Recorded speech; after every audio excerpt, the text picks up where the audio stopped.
Hello everyone and welcome to Om Intuition. I welcome all the subscribers, the cross watchers and everybody who will be joining us going forward. You all are welcome.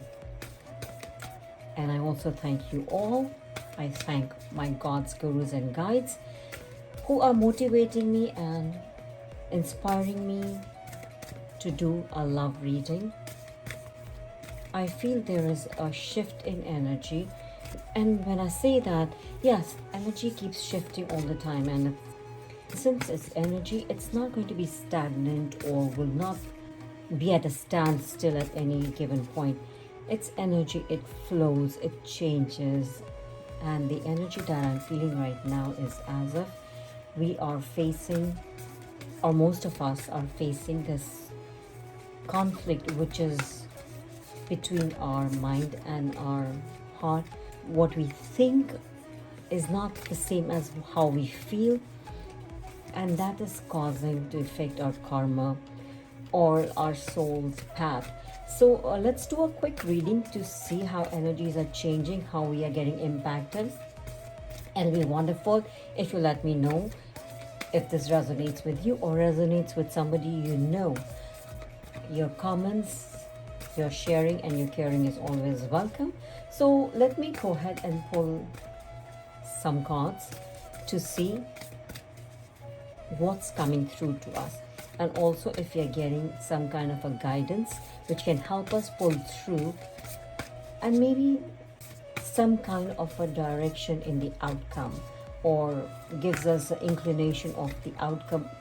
I already pre-shuffled the cards and I've staged 3 cards. So let's do a quick reading to see what's the message coming through. Looking at these cards, I feel what's on our mind is maybe some of us are contemplating taking a break or feeling as if we have been taken for granted. Whatever it is, the energy is saying that we are feeling detached or we're not feeling the same compassion when it comes to our mind. So what our mind is contemplating is that things have changed which we don't like. We feel the distance, or perhaps some of us are letting our mind rule over our hearts. And it's quite possible that the situation has actually changed where we feel distant or we have ourselves distant from the person we really love, or maybe the person has distanced himself or herself from us. So that's the mind game the mind is playing with us.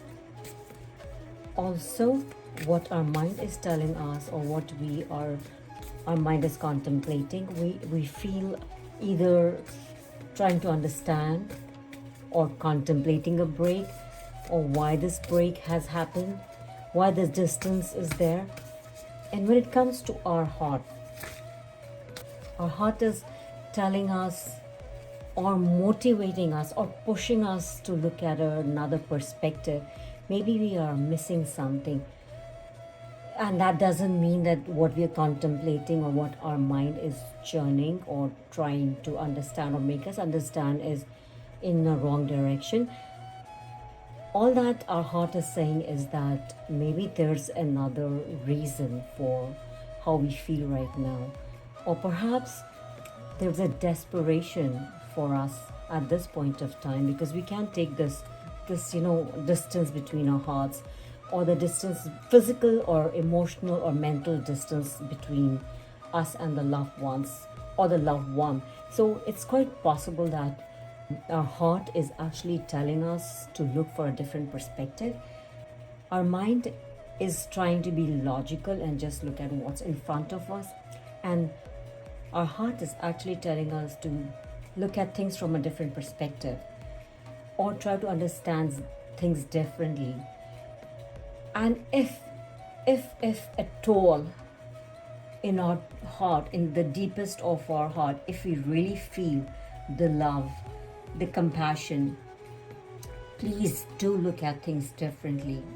Talk to the person, go back, analyze.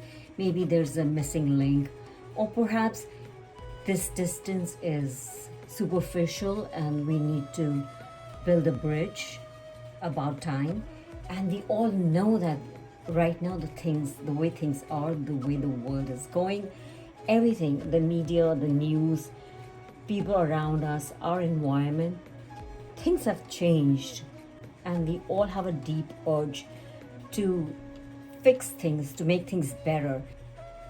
And when it comes to the people we really love or we are close to, and all of a sudden we're feeling distant from them, well, yes, our heart is going to tell us to stop, wait, look, rethink, rebuild, restructure.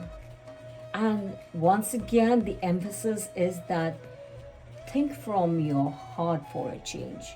And if your heart, deep within, you really feel that flame burning within you, the situation and the person, and look through that window of soul, the eyes of that person, and you feel that there is love, even like a small bit of love, then reconsider.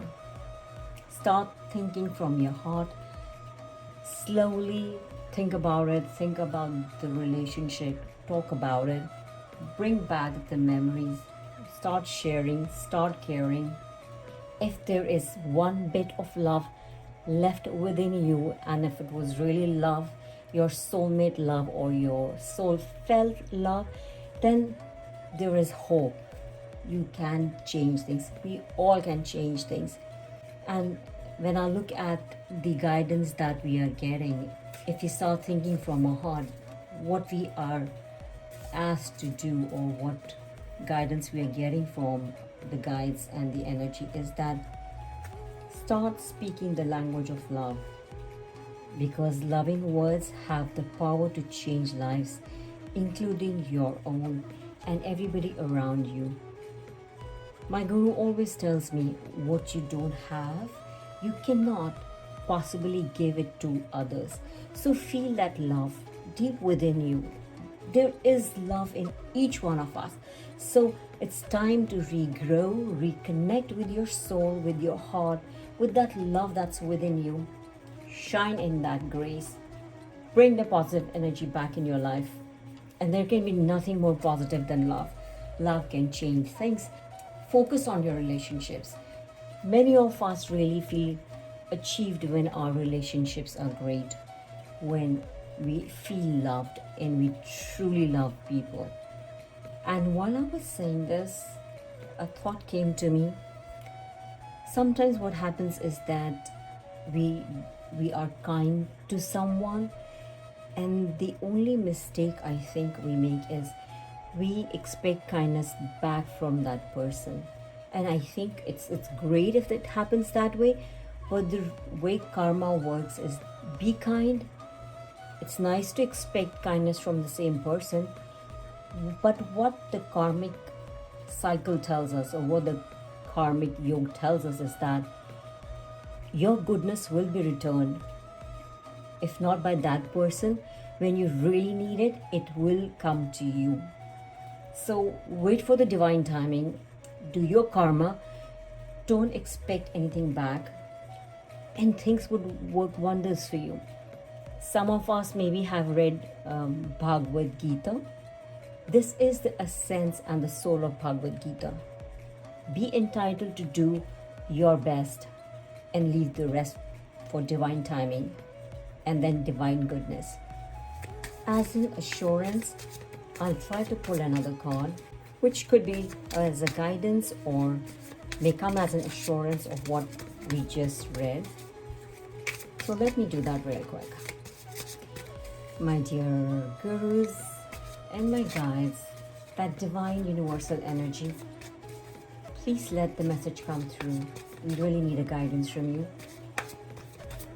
Some of us are feeling a little lost, a little desperate, and your message is really going to help us a lot. The message or the confirmation that we received is in affirmative.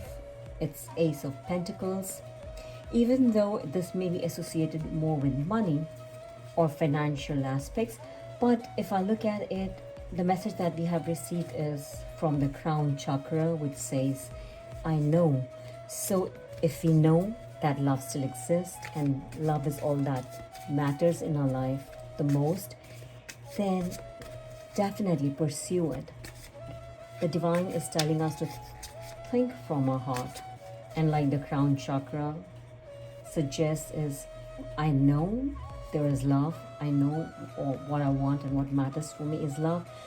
So don't give up. Don't be desperate. Don't lose hope. Just look at another perspective to regrow, rebuild.